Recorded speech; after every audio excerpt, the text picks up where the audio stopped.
anger at Dracuth, intended Rulank to slay her and put final end to the dragon mischief. However, when arrived, found she Dracuth shuddering in sorrow, Rulank's heart unhardened and beat anew. Mounted she Fugen on the wall and sheathed Helchan, thinking Dracuth had tried and failed to forge at the forge and felt heartbroken from the attempt. Rulank caught her and banished her again, this time under the vast field of ice atop the lands, where there would be no iron to forge. Realize, Rulank did not, however, that Dracuth made a mate, a small creation that the dragon had slipped inside an egg into her belly, where it would be safe. Her tears were only from her own cowardice and fear at the deadly gleam of Helchan. So for a time was Dracuth locked under the ice, and tried Rulank in vain to stamp out all the poxes the dragon had left in the world. Taught she men and women to make weapons and armor, and how to wage war against Dracuth's creations. Yet fell Rulank into sorrow, for it seemed to her the outer world but a theater of affliction and torment. Finally, resolved that all the anguish of man could be laid at her feet, forged Rulank the heavens, a blue crystal dome, laying it like a lid on the 8-cornered plate of land, to forever separate the world from her forge and prevent any more meddling. Meanwhile, deep in the ice, laid Dracuth her egg and hatched it into a child she named Drangdu. The child worm, whose molten core never cooled from the forge before being locked in the egg, spewed fire rather than poison from a churning belly, though still dripped his fangs with it. Venom, Cole corrected. You mean venom, not poison. Yeah, Byron chimed in. Poison is something you eat, like a poisonous toad. Snakes inject venom. Cromane sighed. Then did Drangdu have the twin powers of fire and venom. Rejoice this made Dracuth, for realized she that the heat of her child could surely melt the ice around them, and thus was an escape unlooked for. Hoping to challenge man and Rulank for control of the land, mated then Dracuth with her own son. Oh, gross! Vomit! She had babies with her own son? Byron made gagging noises. Yeah, Cole agreed. Pretty nasty, but maybe dragons don't follow the same evolutionary rules as humans. I mean, there are probably some insects or lizards on Earth that do it too, and some animals are hermaphrodites. What does that mean again? Byron asked. They reproduce by themselves. Oh, right. Mom just taught me that in the plant unit. I guess some ferns can do that. Cromane cleared his throat. When they finally quieted, he resumed. Together bred Dracuth and Drangdu the monstrous race of dragons in the ice. There made they the many kinds of worms to be found in the world. All of their brood vomit either fire or venom. Shapes and sizes, there are many, from smallest wriggling lesser worms that slither as snakes in the dust, to large land-born drakes which may crawl upon legs but never fly, to winged wyverns that have only wings that keep their snake-like forms aloft.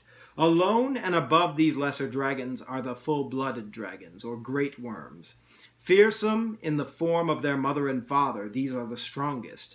Was only one dragon ever born was greater than these, and ever has he been called the Great Worm, Drakdath, foul, black, and indomitable. But his is another story. Jeez, Cole whispered, that dragon sounds like a boss. Shut up, Byron elbowed him. Let the man talk, this is getting good. For many generations of men, Cromane continued, after an annoyed pause, stayed the dragons in ice, laying eggs, breeding, and building their forces until the time ripened. When the time came, gave Dracuth the command to melt the ice, and it was done in a moment. This formed the great sea and drowned many men and creatures. Then did the dragons come forth to battle, slaying men at will, and glutting themselves upon the flesh of man-children. Seeing this, rage seized Rulank at Dracuth's wickedness. Again took she up her sword Helchan and shield Fugen. Lifted she the dome and strode forth to finish Dracuth. Powerless against the fury of Rulank, cowered Dracuth into a coil and begged for her life, but frenzied, lopped Rulank off the dragon's head.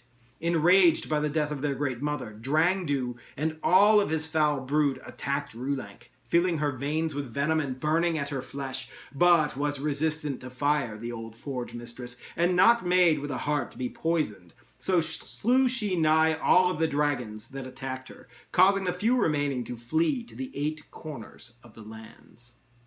Then, gazing about her at the smoking and poisoned ruin of her creation, hearing the tortured screams of wounded men and animals pierce the crackling hiss of boiling sap and fire devouring her forests, fell Rulank into despair.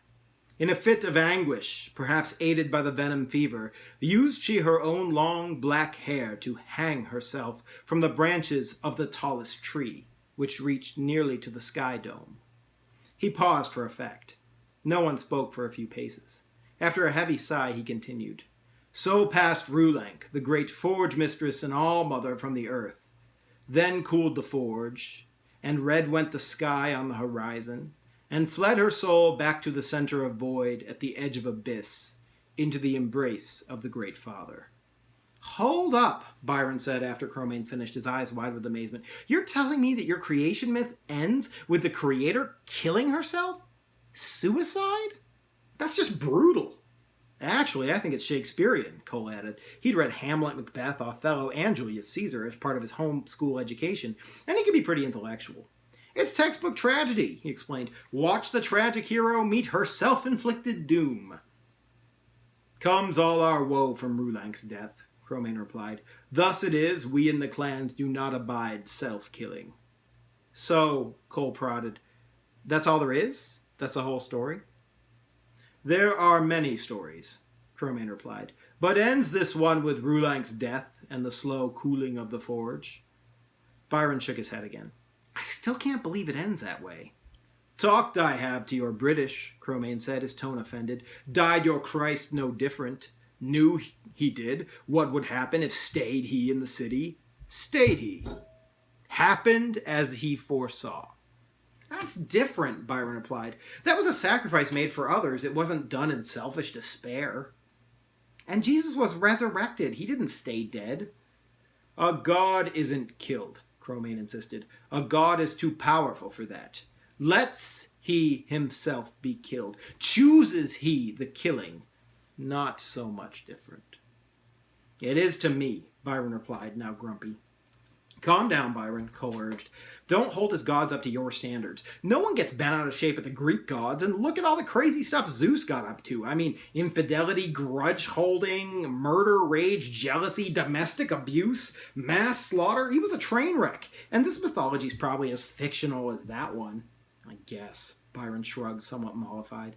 Besides, Cole concluded, showing a bit of his natural genius, it doesn't matter so much what god folks say they believe in. People are people, and they're either good or evil. Plenty of Christians did terrible things, waged aggressive wars and held inquisitions, for example, in defense of a savior who was a neighbor-loving pacifist. Point taken, Byron replied. Shut up already.